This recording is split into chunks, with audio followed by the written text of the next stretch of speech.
কথা হজম করতে শিখুন, এটা অনেক বড় গুণ, আপনাকে জিততে সহায়তা করবে।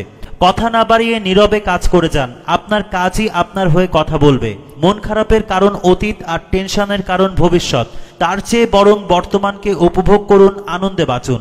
ঠেকতে ঠেকতে সোজা সরল ভালো মানুষটিও বুঝে যায় কে তাকে সত্যিকারের ভালোবাসে আর কে তাকে নিজ স্বার্থে ব্যবহার করে। আপনার সামনে যিনি আপনার প্রশংসা আর অন্যের সমালোচনা করেন, একটু পরেই তিনি অন্যের কাছে আপনাকে নিয়ে একই কাজ করবেন। পরম সমালোচনাকারী হচ্ছে যিনি প্রতিনিয়ত আপনাকে আশীর্বাদ করেন একজন হয়ে ওঠার জন্য। সমালোচকেরা নিঃসন্দেহে আপনার ভালো বন্ধু, বিনা পয়সায় ভুল ধরিয়ে দিতে সর্বদা তৎপর থাকেন, তাদের কখনোই অবহেলা করবেন না। আপনি বরং বিনয়ী হন, মানুষকে সম্মান করুন ও গুরুত্ব দিন, সবকিছু বহুগুণ হয়ে আপনার কাছেই ফেরত আসবে। কেউ যদি আমায় ঈর্ষা করে আমি খুবই খুশি হই, কারণ আমি বুঝতে পারি যে আমি সঠিক কাজটাই করছি। আপনার কাজ বা কথা নিয়ে কেউ কোনো মন্তব্য করলো না, তার মানে আপনি সঠিক জায়গায় পৌঁছাতে পারেননি। মানুষের জনপ্রিয়তার মাত্রা নির্গত হওয়া উচিত তার শত্রু ও সমালোচকের সংখ্যার ভিত্তিতে। জিততে হলে কখনো কখনো হারতে হয়, আজকের হারই হয়তো ভবিষ্যতে বড় বিজয় এনে দেবে।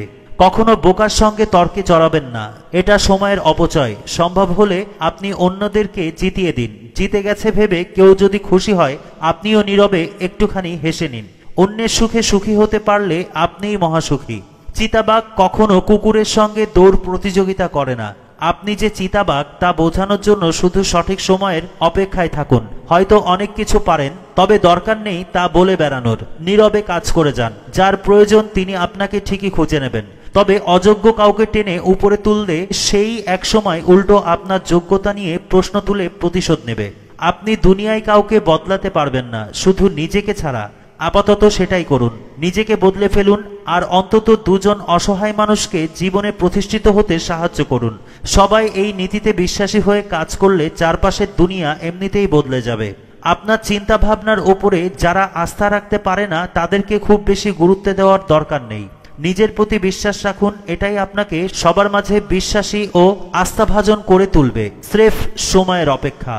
জীবনের পরীক্ষায় অনেকেই হেরে যান, কারণ তারা অনেকে কপি করার চেষ্টা করেন, কিন্তু তাদের আসলে জানা নেই প্রত্যেকের প্রশ্নটাই আলাদা। কোথায় জন্মেছেন সেটা আপনার নিয়তি, কোথায় পৌঁছাবেন সেটা আপনার কর্মফল। আজকে থেকে ঠিক 999 দিন পরে আপনার অবস্থান কোথায় হবে সবকিছুই নির্ভর করছে এখন কাদের সঙ্গে মিশছেন আর কি কি বই পড়ছেন তার উপর। কোনো কথা শোনা মাত্রই যাচাই না করে বিশ্বাস করবেন না, কেননা মিথ্যা কথা সবসময় সত্যের চাইতে তীব্রতর। প্রমাণের ঝামেলা নেই বলে মিথ্যা কথা ও গুজব দ্বিগুণ গতিতে ছোটে, কিন্তু সত্যটা প্রমাণ করতে যথেষ্ট সময় ক্ষেপণ ও বেগ পেতে হয়। জীবনটা বড্ড ক্ষণস্থায়ী, ভালো করারই সময় কম, মন্দ কাজ করার সুযোগ কই। ভালো মানুষ সাজার ভান না করে ভালো মানুষ হয়ে গেলেই তো হয়। আপনার স্বপ্ন নিয়ে যদি কেউ হাসাহাসিই না করে তবে বুঝে নেবেন লক্ষ্যটা খুব ছোট হয়ে গেছে। আবার স্বপ্ন পূরণে বেশি কালক্ষেপণ করলে অন্য কেউ সেটা বাস্তবায়ন করে নিজের বলে চালিয়ে দিতে পারে। তবে যে স্বপ্ন বাস্তবায়নের শুরুতেই অন্যের সহযোগিতা নিতে হয়, অর্থাৎ নিজে এগিয়ে নিতে পারেন না, সেই স্বপ্ন দেখবেন না। কেউ কেউ ইতিহাস গড়েন, বাকিরা সেই ইতিহাস পড়ে পরীক্ষায় পাশ করেন। বিখ্যাত মানুষের সঙ্গে সেলফি তুলে পোস্ট না দিয়ে এমন কাজ করুন যাতে অন্যেরা আপনার সঙ্গে ছবি তুলে সামাজিক গণমাধ্যমে পোস্ট করে। মানুষ মাটি দিয়ে তৈরি, মাটিজাত খাবার খেয়ে বাঁচে, মৃত্যুর পরে আবার মাটিতেই মিশে যাবে। তার কি অহংকার ও রাগ করা সাজে? মানুষের গ্রহণযোগ্যতা কখনো ফেসবুকে লাইকের সংখ্যা দিয়ে যাচাই করা যায় না। মৃত্যুর পর ওনার জানাজায় কজন হাজির হলেন সেটাও দেখার বিষয়। সুস্থ দেহ প্লাস প্রশান্ত মন সমান সমান উপভোগ্য জীবন। শরীরের সুস্থতার জন্য চাই পরিমিত খাদ্যাভ্যাস, আর মনের প্রশান্তির জন্য চাই রুচিশীল পাঠ্যাভ্যাস। জ্ঞানীরা বলেন কেননা তাদের কাছে বলার মতো কিছু কথা আছে, আর মূর্খরা বলেন কেননা তাদেরও কিছু বলতে ইচ্ছে করে। কাউকে তুচ্ছ তাচ্ছিল্য করার আগে অন্তত তার সমান যোগ্যতা অর্জন করে নিতে হয়। যে কাজের জন্য বিবেক প্রশ্নবিদ্ধ করে সে কাজ থেকে বিরত থাকাই শ্রেয়। যা কিছু পেয়েছেন তার জন্য শুকরিয়া আদায় করুন, ধৈর্য ধারণ করুন, ভবিষ্যতে আরো ভালো দিন আসবে। প্রত্যাশা ও প্রাপ্তির মাঝে যে সমন্বয় ঘটাতে পারে সেই প্রকৃত সুখী। হবে না, পারবো না, আমার কপালে নেই কথাগুলো প্রায়ই বলে থাকি, কিন্তু মজার ব্যাপার নিজেকে জিজ্ঞেস করলে যে উত্তর পাওয়া যাবে তা কিন্তু একেবারেই উল্টো। আমি পারবো, আমাকে দিয়েই হবে, এই শক্তি অন্তরে লুকিয়ে থাকে।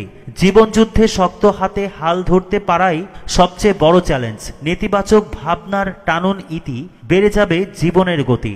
মস্তিষ্ক কখনো অলস সময় কাটাতে পারে না, সর্বক্ষণ কিছু না কিছু চিন্তা করবেই। মজার ব্যাপার হলো, আপনি যখনই আগের চিন্তা ডাউনলোড করে ফেলবেন, অর্থাৎ কাগজ কলম নিয়ে লিখে ফেলবেন এবং কাজে প্রয়োগ করবেন, মস্তিষ্ক কেবলমাত্র তখনই নতুন কিছু ভাবার সুযোগ পায়। নচেত আগের চিন্তাটাই মাথার মধ্যে ঘুরপাক খেতে থাকে। কোনো একটা চিন্তা কাজে পরিণত না করে মাথায় নিয়ে বসে থাকলে নতুন চিন্তা মাথায় আসে না, ঢোকার জায়গা পায় না। কোনো পরিকল্পনাই গ্রহণযোগ্য নয় যতক্ষণ না সেটি বাস্তবায়িত হচ্ছে। তাই মাথায় যত বুদ্ধি আসে যত দ্রুত সম্ভব কাজে লাগান। হয় লাভ হবে, নইলে অভিজ্ঞতা হবে।